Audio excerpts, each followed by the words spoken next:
दोस्तों नमस्कार। योगी आदित्यनाथ की माने तो उत्तर प्रदेश में राम राज्य है। राम जिनकी नगरी के तौर पर अयोध्या को जाना जाता है। सुप्रीम कोर्ट ने राम मंदिर का निर्णय दे दिया, राम मंदिर बनकर के तैयार भी हो गया। पिछले साल 22 जनवरी को उद्घाटन भी हुआ, लेकिन उसके बावजूद अयोध्या में ही भारतीय जनता पार्टी हार गई। और वो सीट जो सामान्य सीट थी, अयोध्या के लल्लू सिंह को हराने वाले कौन? दलित अवधेश प्रसाद पासी। और लल्लू सिंह वो जिन्होंने कहा था कि संविधान को खत्म करना है, इसलिए 400 सीटें चाहिए। पलड़ा किसका भारी रहा? संविधान का। संविधान के सामने राम मंदिर का नैरेटिव हार गया, राम मंदिर की राजनीति हार गई। अब वही अयोध्या है। हालांकि इस समय महाकुंभ चल रहा है और महाकुंभ में भी राम राज्य है। भले ही भागदड़ 2 हुई कि 4 हुई और मरने वालों की संख्या 100 है कि 200 है, लापता 1500 हैं, लाशों की शिनाख्त हो नहीं रही है, मोर्चरी के बाहर लोग खड़े हैं, उनको अपने प्रियजनों की, अपने परिजनों की लाशें नहीं दी जा रही हैं, वहां परेशान है। मुआवजा तो छोड़ दीजिए, मुआवजा तो वो मांग ही नहीं रहे। तो महाकुंभ बुरी तरीके से फ्लॉप शो साबित हुआ, योगी आदित्यनाथ को असफल इवेंट साबित हुआ। छीछा लेदर हुई सो अलग, लोगों का कोप भाजन का शिकार बनेंगे सो अलग। लेकिन कोशिश हो रही है उसको भी संभालने की। पहले कहा गया नहीं कोई नहीं मरा है, जैसे मोदी जी ने कहा था चीन घुसपैठ के समय कि न कोई घुसा है, न कोई घुसा हुआ था, न कोई घुसेगा। बाद में क्या हुआ वो सबको मालूम है। उसी तरह से यहां भी कोई नहीं मरा था, लेकिन शाम को लरसते होंठों से योगी आदित्यनाथ ने कुछ लोगों की मौत की सूचना भी दी, मुआवजे की भी बात की। लेकिन बावजूद इसके वीआईपी दर्शन वहां चल रहे हैं। कल उपराष्ट्रपति महोदय जगदीप धनखड़, जो कहने को तो उपराष्ट्रपति हैं, असल में वो भाजपा के पूरे प्रवक्ता के तौर पर दिखते हैं। जब वो राज्यसभा में सभापति होते हैं तब भी यही काम करते हुए दिखते हैं। बाकी जगहों पर जाते हैं तो वो बीजेपी की आइडियोलॉजी का प्रचार कर रहे होते हैं, मोदी का गुणगान कर रहे होते हैं। और जब कुंभ में स्नान करने के लिए आए, उसके बाद व्यवस्था के लिए, मतलब जिस व्यवस्था ने 150 से ज़्यादा लोगों को निगल लिया हो, जो खबरें वहाँ से पुष्ट अपुष्ट आ रही हैं, 1500 लोग लापता हों, उस व्यवस्था को भी बड़ा दुरुस्त बताया जा रहा, बड़ी प्रशंसा की है। इधर आप आइएगा, अयोध्या का जो मामला है, अयोध्या में बीजेपी हारी थी। उस मिल्कीपुर सीट से जो विधायक थे अवधेश प्रसाद, उन्होंने चुनाव लड़ा था और उसके बाद वो सीट खाली हुई थी। पिछले दिनों 9 विधानसभा उपचुनाव हुए, 10वें का भी होना चाहिए था, लेकिन मिल्कीपुर तो भारतीय जनता पार्टी के लिए नाक का सवाल है। अयोध्या हार को आज तक बर्दाश्त नहीं कर पा रहे, तो मिल्कीपुर को जीत करके किसी तरीके से उसको हासिल करना और एक नैरेटिव साधना, ये कोशिश हो रही है। लेकिन आज एक बड़ी घटना सामने आई है उसी अयोध्या से, और उस घटना के बाद वहां के वर्तमान सांसद अवधेश प्रसाद जी ने जिस तरह से रोष प्रकट किया है, दुख प्रकट किया है और जार जार रोए हैं वो वहां पर, उसने लगता है कि भारतीय जनता पार्टी की पूरी राजनीति को उन आंसुओं में बहा दिया है।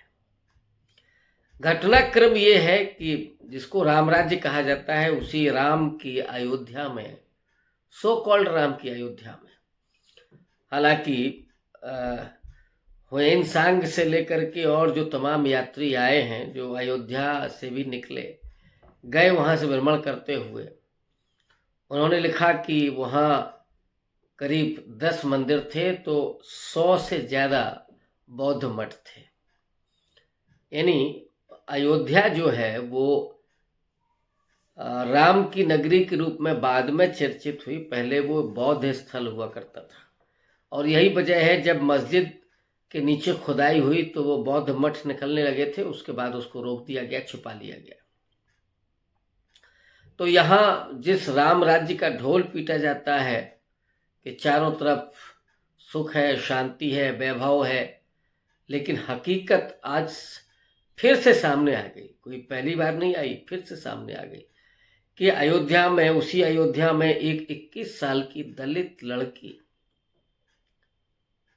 जो मृत पाई गई, पहले गायब हो गई थी, मृत पाई गई, और जिस अवस्था में पाई गई उससे आशंका ही नहीं बल्कि ये बहुत पुख्ता है कि उसके साथ दुराचार हुआ, क्योंकि दूसरे खेत में उसके कपड़े मिले, उसकी आंखें तक निकाल ली गईं। इतनी नृशंस हत्या, इतना नृशंस कुकृत्य, दुराचार जो हुआ है उसको लेकर के व्यथित हो गए अवधेश प्रसाद पासी। कैमरे पर ही रोने लगे और यहां तक कहा, पूछ लिया उन्होंने कि कहाँ हो मर्यादा पुरुषोत्तम, कहाँ हो सीता मैया। एक बेटी की अस्मत लुटती रही और उसको मार दिया गया, लेकिन कोई उसको बचाने वाला नहीं था। इसका मतलब क्या है? अगर उसी धर्म के सहारे कहा जाए तो क्या राम ने वहां से पलायन कर लिया है या राम अभी पहुंचे ही नहीं है? कहते हैं कि मंदिर अभी अधूरा है। अब जिनकी भाई आस्था है उनके लिए मैं कह रहा हूं कि राम शायद अभी पहुंचे ही नहीं, और जो जानते हैं उस सच को, तो इसका मतलब है कि राम है कि नहीं है ये किसी को पता ही नहीं है। लेकिन अवधेश प्रसाद जी ने जिस तरह से रो करके, रोते हुए ये कहा कि कहाँ हो मर्यादा पुरुषोत्तम, इसका मतलब है कि वो मर्यादा पुरुषोत्तम वो छलावा है। तब क्यों नहीं वो ईश्वर आता है जब एक बेटी की अस्मत लुटती है, जब एक दलित बेटी की आंखें निकाली जाती हैं, उसके साथ दुराचार होता है, उसको मौत के घाट उतार दिया जाता है, तब कोई सीता मैया क्यों नहीं उसकी रक्षा करने के लिए आती है? ये सवाल अवधेश प्रसाद अपने उन बहते हुए आंसुओं से पूछ रहे थे। जाहिर तौर पर राम मंदिर के पूरे नैरेटिव को ध्वस्त कर रहे थे वो, और उन्होंने कहा कि मैं दिल्ली जाऊंगा, मोदी से ये सवाल पूछूंगा, और अगर उस बेटी को न्याय दिलाने में अगर समर्थ नहीं हुआ, सक्षम नहीं हुआ, तो अपने पद से इस्तीफा दे दूंगा, छोड़ दूंगा ये सांसदी। ये सांसदी कौन सी बड़ी चीज है? उस दलित बेटी को न्याय दिलाने के लिए अपनी प्रतिबद्धता, अपनी कटिबद्धता, वचनबद्धता जाहिर करते हुए जिस तरह से अवधेश प्रसाद जी, जिनको बहुत सारे लोग अयोध्या का अधिपति कह रहे हैं, अयोध्या का राजा कह रहे हैं, और आज जिस तरह से वो विलाप कर रहे हैं, जिस तरह से वो व्यथित हैं, उससे लगता है कि अयोध्या के लोगों की किस कदर चिंता है। अगर चिंता योगी आदित्यनाथ को होती तो योगी आदित्यनाथ कुंभ में नहीं होते, अयोध्या गए होते, अभी तक कोई जवाब दिए होते, जो अपराधी हैं उनकी धरपकड़ होती और उनको फांसी। अब कहाँ गया बुलडोजर? वो क्या बुलडोजर उस अयोध्या में चलेगा? जिन लोगों ने किया उनकी शनाख्त होकर के क्या उनके घरों, हालांकि बुलडोजर जो न्याय है उसके साथ कोई नहीं हो सकता है, लेकिन वो बुलडोजर केवल मुसलमानों की बस्ती की तरफ घूमता है, वो बुलडोजर केवल ओबीसी और दलित की तरफ घूमता है। वो बुलडोजर क्यों नहीं जाता उन लोगों की तरफ जिनमें से किसी ने इस तरह का कुकृत्य किया हो, दुराचार किया हो? या वो हाथरस क्यों नहीं जाता जहां हाथरस में एक दलित बेटी के साथ दुराचार हुआ और बाद में उसकी मौत हो जाती है, लेकिन जो अपराधी हैं वो बच निकलते हैं? क्यों नहीं बुलडोजर वहां तक गया? क्योंकि वो मुख्यमंत्री के सजाती हैं इसलिए नहीं गया? ये सवाल लोग पूछ रहे हैं।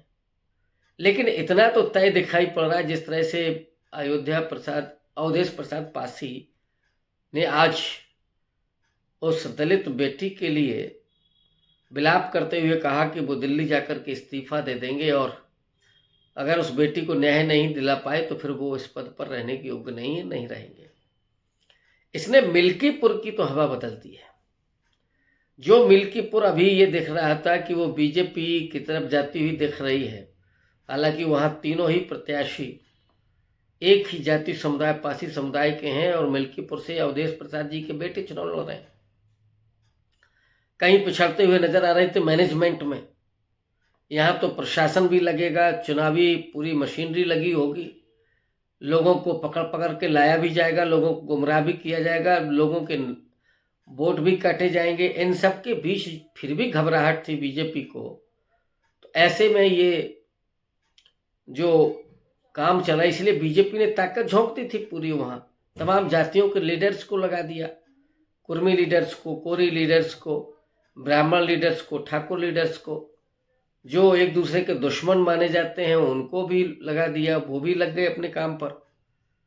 तो एनी हाउ मिल्कीपुर जीतने की कोशिश करने वाले योगी आदित्यनाथ, क्योंकि इससे उनका भविष्य भी जुड़ा हुआ है। महाकुंभ में तो फेल हो ही गया, अगर मिल्कीपुर भी हाथ से निकल गया तो फिर क्या मुंह दिखाएंगे, और फिर अमित शाह का चाबुक चलेगा तो उसके बाद क्या होना है। लेकिन अवधेश प्रसाद ने जिस तरह से आज दलितों के बीच में ये जो अपना आक्रोश व्यक्त किया, वेदना व्यक्त की, उसने जरूर एक सिंपैथी की लहर पैदा की होगी अवधेश प्रसाद जी के साथ। इसका फायदा जाहिर तौर पर उनको मिलने जा रहा है। वो कितना मिलने जा रहा है मैं ये नहीं कह रहा हूँ, लेकिन ये जरूर है कि बीजेपी जिसे बहुत हल्का समझ रही थी वो अब हल्का कतई नहीं रह गया है। और ये भी हो सकता है कि अवधेश प्रसाद जी अपनी चाल में कामयाब ही नहीं हो जाए, अपने बेटे को बड़े स्तर पर चुनाव भी जिता करके ले आए। शुक्रिया।